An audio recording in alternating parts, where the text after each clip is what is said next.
ಗುರುಪುರ ಶ್ರೀ ವಜ್ರದೇಹಿ ಮಠದ ವಜ್ರದೇಹಿ ಜಾತ್ರೆಯ ಪ್ರಯುಕ್ತ ಧರ್ಮಸಭೆ ಹಮ್ಮಿಕೊಳ್ಳಲಾಗಿತ್ತು.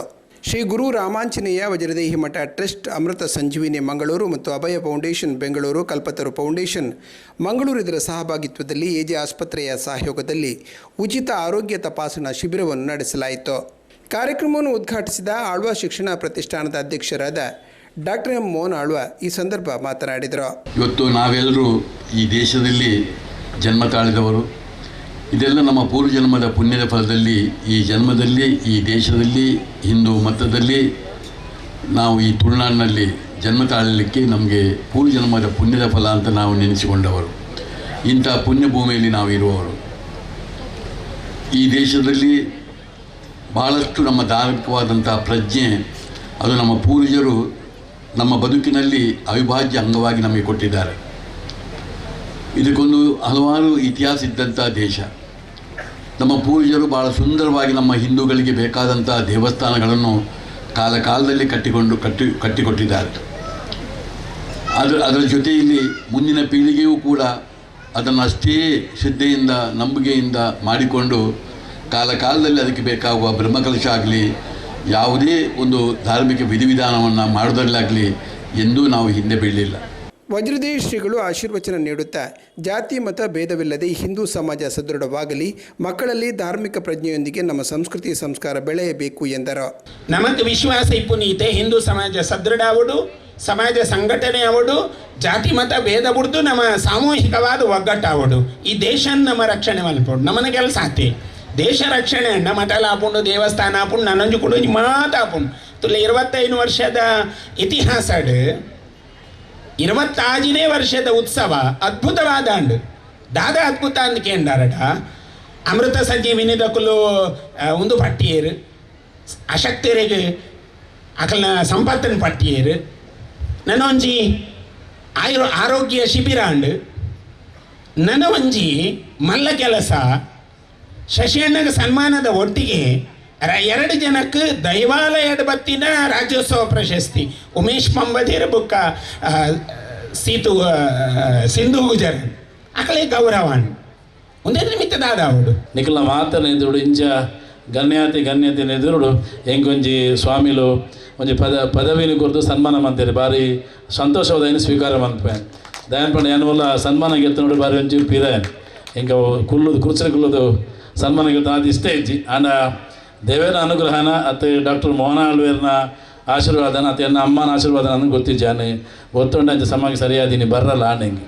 ಶಾಸಕರಾದ ಡಾಕ್ಟರ್ ವೈ ಭರತ್ ಶೆಟ್ಟಿ ಈ ಸಂದರ್ಭ ಮಾತನಾಡಿದರು. ಈ ಮಠದಲ್ಲಿ ಯಾವ ರೀತಿಯ ಕೆಲಸಗಳಿಗೆ ಏನೆಲ್ಲ ಕೆಲಸ ಆಗ್ತಿದೆ ಅನ್ನೋದು ನಮಗೆಲ್ಲರಿಗೂ ಗೊತ್ತಿರುವಂಥ ವಿಷಯ. ಈ ಮಠದ ಶ್ರೀಪಾದರು ಯಾವ ರೀತಿಯಾಗಿ ಹಿಂದೂ ಸಮಾಜದ ಪರವಾಗಿ, ಹಿಂದೂ ಸಂಸ್ಕೃತಿಯ ಪರವಾಗಿ ಹೇಗೆ ಎಲ್ಲಿ ಏನೆಲ್ಲ ಮಾತಾಡ್ತಿದ್ದಾರೆ ನಾವೆಲ್ಲರೂ ಸಹ ನೋಡಿದ್ದೇವೆ. ಬಹುಶಃ ಅವರ ಮಾತಿಂದಾಗಿ ಕೆಲವು ಕಡೆ ಕೆಲವು ಸರ್ಕಾರಗಳು ಎಲ್ಲೋ ಒಂದು ಕಡೆ ಅವರನ್ನು ದೂರ ಇಟ್ಟಿದ್ದು ಉಂಟು. ಇವರು ಜಾಸ್ತಿ ಅವಂತ ಹಿಂದುತ್ವ ಮಾತಾಡ್ತಾರೆ ಅನ್ನುವಂಥ ದೃಷ್ಟಿಕೋನದಿಂದ ಈ ಮಠಕ್ಕೆ ಯಾವುದೆಲ್ಲೋ ಸಹಾಯ ಸಿಗಬೇಕಿತ್ತೋ ಆ ಸಹಾಯ ಸಿಗದಂತೆ ಮಾಡುವಂಥ ಕೆಲಸ ಸಹ ಆಗಿದ್ದುಂಟು. ಆದರೆ ಹಿಂದೂ ಸಮಾಜ ಯಾವುದೋ ಒಂದು ಸರ್ಕಾರದ ಮೇಲೆ, ಯಾವುದು ಪಕ್ಷದ ಸರ್ಕಾರ ಆಗಲಿ, ಯಾವುದೇ ಒಂದು ಸರ್ಕಾರದ ಮೇಲೆ ಅವಲಂಬಿತವಾಗಿಲ್ಲ. ಸರ್ಕಾರ ಇರಲಿ, ಸರ್ಕಾರ ಇಲ್ಲದೇ ಇರಲಿ, ಹಿಂದೂ ಸಮಾಜ ಈಗ ಈ ಕಾಲಘಟ್ಟದಲ್ಲಿ ನಮಗೆ ಬಹಳ ಅಗತ್ಯ ಇರುವಂಥ ವಿಷಯ ಏನಂತ ಹೇಳಿದರೆ ಇಂಥ ಶ್ರದ್ಧಾ ಕೇಂದ್ರಗಳನ್ನು, ಎಲ್ಲಿ ಹಿಂದುತ್ವದ ಪ್ರತಿಪಾದನೆ ಈ ರೀತಿ ಆಗ್ತಾ ಇದ್ದವ ಅಂಥ ಮಠಗಳಲ್ಲಿ ಅಂಥ ಶ್ರದ್ಧಾ ಕೇಂದ್ರಗಳನ್ನು ಬೆಳೆಸಿ ಉಳಿಸಬೇಕಾದಂಥ ಕರ್ತವ್ಯ ಇಡೀ ಸಮಾಜದ ಮೇಲೆ ಇದೆ. ಬೆಂಗಳೂರಿನ ಕೆಳದಿ ಫೌಂಡೇಶನ್ನ ಕೆಳದಿ ವಂಶಸ್ಥ ಚಂದ್ರಕಾಂತ್ ಸಂಕನಾಯಕ್ ಮಾತನಾಡಿ, ಗುರುಪುರ ಮತ್ತು ಕೆಳದಿ ಅರಸು ಮನೆತನಕ್ಕೆ ನಂಟು ಇತ್ತು ಎಂದರು. ಇವತ್ತು ಜಾಡು ಅಂದರೆ ಕಸಬರಿಗೆ ಗೊತ್ತದಲ್ಲ, ಕಸಬರಿಗೆ ಕಡ್ಡಿಯನ್ನು ನಾವು ಒಟ್ಟುಗೂಡಿಸಿದಾಗ ಕಸ ಸ್ವಚ್ಛ ಮಾಡ್ತೀವಿ. ಅದೇ ರೀತಿ ಸಮಾಜದಲ್ಲಿರುವಂಥ ಕಸ ಸ್ವಚ್ಛ ಆಗಬೇಕಂತಂದ್ರೆ ಅಖಂಡ ಹಿಂದೂ ಸಾಮ್ರಾಜ್ಯ ಒಂದಾದಾಗ ಮಾತ್ರ ಅದು ಸಾಧ್ಯ ಐತಿ ಅನ್ನುವಂಥ ಮಾತನ್ನು ನಾನು ಹೇಳಲಿಕ್ಕೆ ಇಷ್ಟಪಡಿಸ್ತೀನಿ. ಕೆಳದಿಯ ಸಾಮ್ರಾಜ್ಯದ ರಾಜವಂಶಸ್ಥನಾಗಿ ಕೆಳದಿಯ ಸಮೂಹ ಸಂಸ್ಥೆಗಳು ಅಂದರೆ ಕೆಳದಿಯಿಂದ ನಾನು ಟೋಟಲ್ 11 ಸಂಸ್ಥೆಗಳನ್ನು ಸಂಸ್ಥಾಪಿಸಿ ಇವತ್ತು ಗುಜರಾತಿನ ಮೆಹಸಾನ ಜಿಲ್ಲೆಯ ಕಡಿಯಲ್ಲಿ ಕೂಡ ಒಂದು ಡಿಟರ್ಜೆಂಟ್ ಕೇಕ್ ಮತ್ತು ಪೌಡ್ರು ತಯಾರಿಸುವಂಥ ಒಂದು ಘಟನೆಯನ್ನು ಮಾಡಿದ್ದೇನೆ. ಒಂದು ಘಟಕವನ್ನು ನಾನು ಪ್ರಾರಂಭ ಮಾಡಿದ್ದೇನೆ. ಅದೇ ರೀತಿಯಾಗಿ ಬೆಳಗಾವಿ ಜಿಲ್ಲೆ ಬೈಲಹೊಂಗಲ ತಾಲೂಕು ತುರುಮರಿಯಲ್ಲಿ 300 ಕೋಟಿ ರೂಪಾಯಿ ವೆಚ್ಚದಲ್ಲಿ ಗೋವಿನ ಜೋಳ ಅಂದರೆ ಗೊಂಜಾಳು ಮತ್ತು ಕಬ್ಬಿನಿಂದ ಎಥನಾಲ್ ತಯಾರು ಮಾಡುವಂತಹ ಘಟಕವನ್ನು ಪ್ರಾರಂಭ ಮಾಡಬೇಕಂತ ಹೇಳಿ ಜಮೀನುಗಳನ್ನು ತೆಗೆದುಕೊಂಡು ಸುಮಾರು 22 ಕೋಟಿ ರೂಪಾಯಿ ವೆಚ್ಚದಲ್ಲಿ ಜಮೀನು ಮತ್ತು ಲೈಸೆನ್ಸ್ಗಳನ್ನು ತಗೊಂಡು ಈಗ ಅದರ ಕಾರ್ಯಕ್ರಮವನ್ನು ಕೂಡ ನಾವು ಪ್ರಾರಂಭ ಮಾಡೋರಿದ್ದೀವಿ.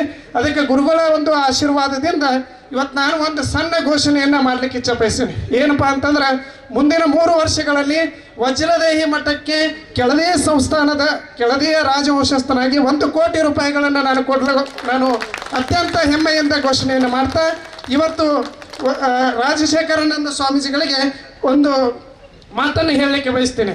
ಗುರುಗಳೇ, ಯಾವುದೇ ಸರ್ಕಾರ ಬೇಡ, ಯಾವುದೇ ಸರ್ಕಾರದ ಆಶ್ರಯ ಬರುತ್ತೋ ಬಿಡುತ್ತೋ ಗೊತ್ತಿಲ್ಲ.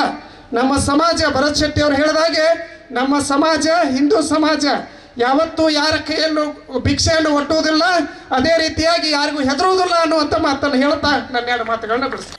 ಬೆಂಗಳೂರಿನ ಅಭಯ ಫೌಂಡೇಶನ್ ಆಡಳಿತಾಧ್ಯಕ್ಷಕ ಎಂ.ಬಿ. ಉಮೇಶ್, ಸಕಲೇಶಪುರದ ವಕೀಲ ಎಸ್.ವಿ. ಷಣ್ಮುಖ, ಮಂಗಳೂರಿನ ಉದ್ಯಮಿ ಜಿತೇಂದ್ರ ಕೊಟ್ಟಾರಿ ಈ ಸಂದರ್ಭ ಉಪಸ್ಥಿತರಿದ್ದರು.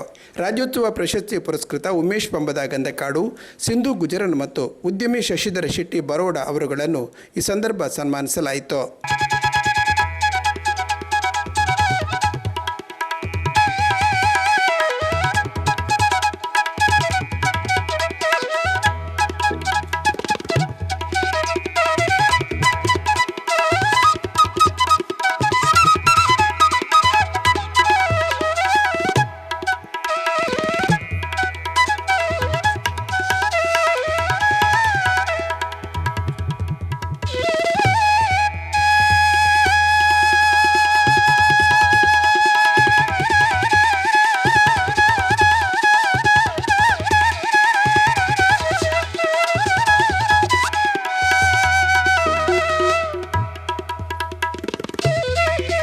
ನಾಲ್ವರು ಪ್ರತಿಭಾವಂತ ವಿದ್ಯಾರ್ಥಿಗಳಿಗೂ ಗೌರವ ಸಂದಾಯವಾಯಿತು. ವೇದಮೂರ್ತಿ ಪ್ರಜ್ವಲ್ ಭಟ್, ಕಲ್ಲಡ್ಕ ಉಮಾಮಹೇಶ್ವರಿ ದೇವಸ್ಥಾನದ ಆಡಳಿತ ಮುಕ್ತೇಶ್ವರರಾದ ಈಶ್ವರ ಭಟ್, ಬೆಂಗಳೂರಿನ ಸ್ವಯಂ ಸೇವಕ ಭರತ್ ರಾವ್, ಪಜೀರು ಗೋವನಿತಾಶ್ರಯ ಟ್ರಸ್ಟಿ ರವಿ ರೈ ಪಜೀರ್, ಚಿತ್ರೋದ್ಯಮಿ ರವಿ ರೈ ಕಳಸ, ಸುರೇಂದ್ರ ರಾವ್ ಉರ್ವಸ್ಟೋರ್, ಉದ್ಯಮಿ ರವಿರಾಜ್ ಶೆಟ್ಟಿ, ಉಳ್ವಾನ ಶಂಕರ ಭಟ್ ಮತ್ತಿತರರು ಉಪಸ್ಥಿತರಿದ್ದರು. ಪ್ರಸನ್ನ ಕಾರ್ಯಕ್ರಮ ನಿರೂಪಿಸಿದರು.